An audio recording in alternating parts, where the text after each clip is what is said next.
Northeast Mississippi-based ministry is helping residents in Jackson whose homes were flooded after all of that heavy rain. Our Allie Martin spent 2 days on the ground with the teams from 8 Days of Hope as volunteers help many homeowners who've lost all of their possessions. In part one of Finding Hope, we hear from some of those flood victims who say they are thankful for the help. As Trina Blackman was packing her pots and pans, a volunteer with 8 Days of Hope was busy trying to salvage the Blackmans' new garbage disposal. Do we have something we can cut this feed line for the fridge with? Trina and her husband Daryl have lived in their home on Cypress Trail for nearly 30 years and have seen heavy rains before, but the recent record rainfall sent the nearby Pearl River out of its banks and into their home. And the water just came fast all of a sudden, just a few hours, it was up. Trina and her husband heeded a mandatory evacuation. When they were able to return a few days later, their home was devastated by the floodwaters. Ooh, look at my home, Lord.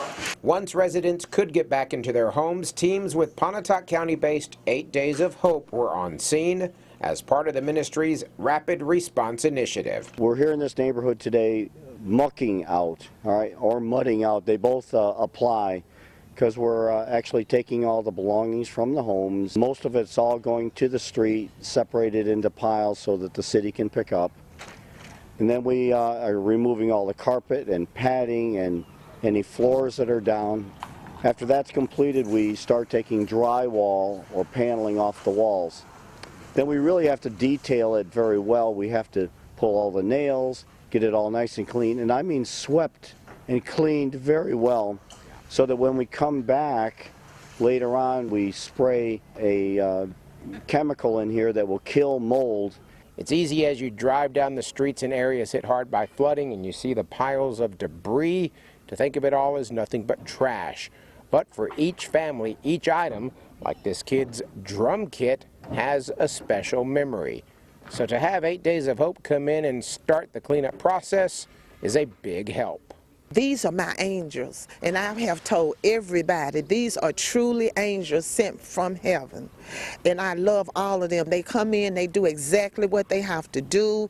They're not asking any questions, and they sending out a whole lot of prayers. I mean, we have prayed so much. Other residents, such as Pastor Betty Johnson, say the work done by 8 Days of Hope volunteers will leave lasting positive impacts. They have truly shown the love of Jesus like never before.